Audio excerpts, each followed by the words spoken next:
viewers, and welcome to your favorite show on TV, The Noble Show with Geraldyne. On this show, we go out of our way to bringing you inspiring tales of people you see every day. Our show is all about empowering the youth of our country. Today on the show, we will be meeting with Mr. Emeka Smith, the CEO of Emrynes Event Concept and Interior Decor, who will brief us on his interesting beginning and journey so far. Also on the show tonight, we will hook up with comedian Richard Ekanem, MC Prof, the clown, who earns his living from making kids' birthday and parties a fun and the mind-blowing one. I can't wait to see him, and I'm sure you can too. To crown up the show today, we'll be chatting with a very talented and interesting on-air personality, one of the best Niger has ever produced. A comedian, an actor. Roll the drums for the one, the only Steve Onu, aka Yo of Wazobia FM. Would you believe that this man sold ice water on the streets of Lagos and was once a bus conductor? Please don't go anywhere because it's a must-watch. Stay tuned. Alright, sup Nigeria, it's your boy Acapella, aka Dollar Remix. I'm hanging out with the Noble Show. Keep it locked down on this dial. If you touch the dial, I go dial you. Hey, the only authority when you get once you hold the remote, increase the volume. After that one, stay there. I don't go because of where I come. I'm the band. No, sorry. I'm not Acapella. Keep it locked down on the Noble Show. That's how we do.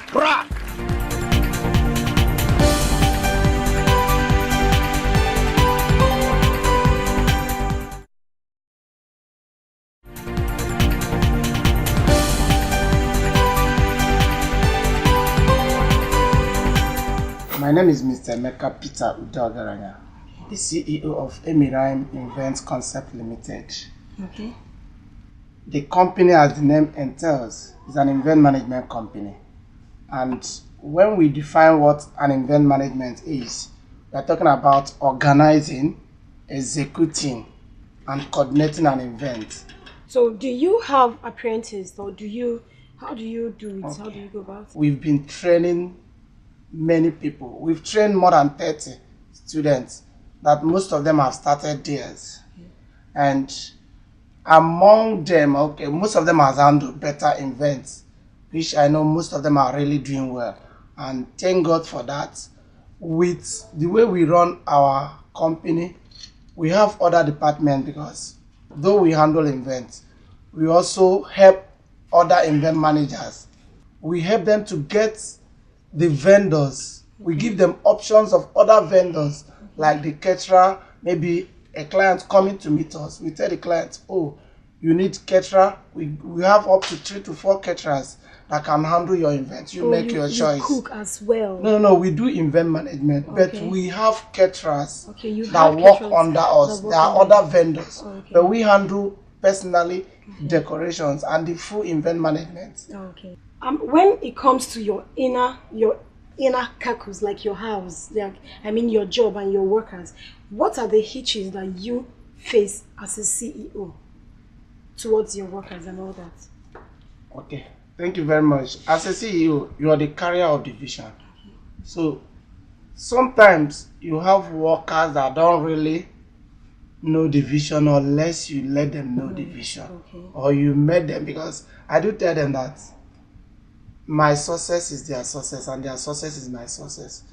That's why working with them, I first of all need to know their temperament, need to know what is affecting them as a person, because sometimes they might be having issues at home. Coming to work, the person will just be reacting. The mood alone will be thinking it's because of the work. No, it's not because of the work. It's a transfer of aggression from home. So sometimes it's better I know them to their house. Most of my workers, I know them to their house. Wow, that's nice.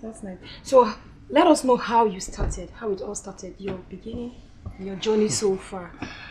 I've shared in so many places.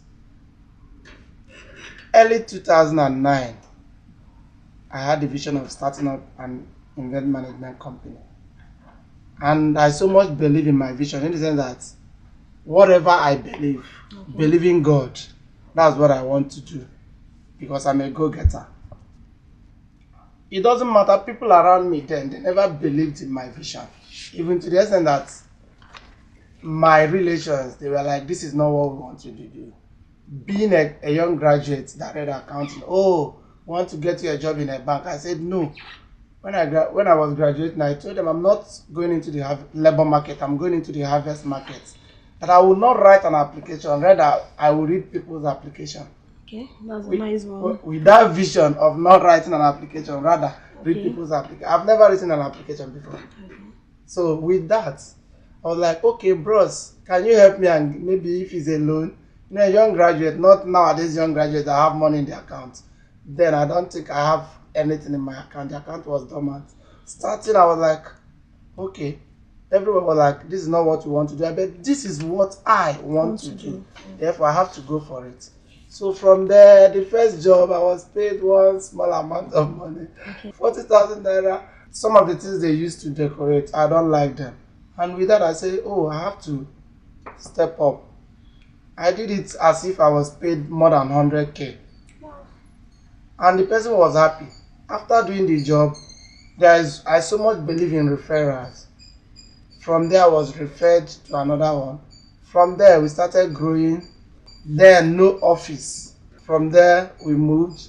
From 40K job, we moved on getting a bigger job. From there, we moved on meeting clients. And one of the strategies I use is that whenever I meet a client, the client becomes not only a client, is a friend, a brother, or a sister. I will be part of the client's family because in him lies many clients. I remember one instance, I met one client on working for, not really, she wasn't the real client, she was like the client's sister, but she was the one I was meeting before the wedding.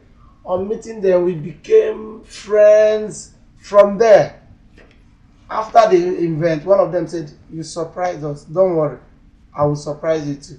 Like joke. Now the person linked me up to one of the companies I work for. Wow. KPMG. Wow. As it stands now, one of the official decorator. Okay. That I handle most of their events. Wow. So with that, it's been a glorious journey. Yeah. From one small place, I was paying one chickly amount of money. Saying from grass to grace and all that. If you can say that again. From grass to grace. From zero to hero. Okay. Do you see your job as a noble one? Definitely my job is noble. Okay. It's noble in the sense that, one, I enjoy doing it. Then, I remember one is a message by a man of God. He said, if your society does not employ you, employ yourself and become employer of labor. And if I can be an employer of labor, my job is a noble one. It doesn't matter what you read in school. I read accounting. I'm an accountant. Of course. Okay. After that, I trained on this. Okay. And as you can see, the job is putting food on my table. The job is affecting lives. So what are your final words to youths that are coming up? As a Nigerian and as a young man, my advice to the youths out there is this. First of all, believe in yourself. It doesn't matter what people around you say. It doesn't matter what your father wants you to be or what your brother or sister wants you to be. What do you want to be? Once you're able to know what you want to be and what is good for you, no matter the profession, you will go far with it. If this advice is taken by a whole lot of youth, I don't think there will be people still complaining of lack of job and all that.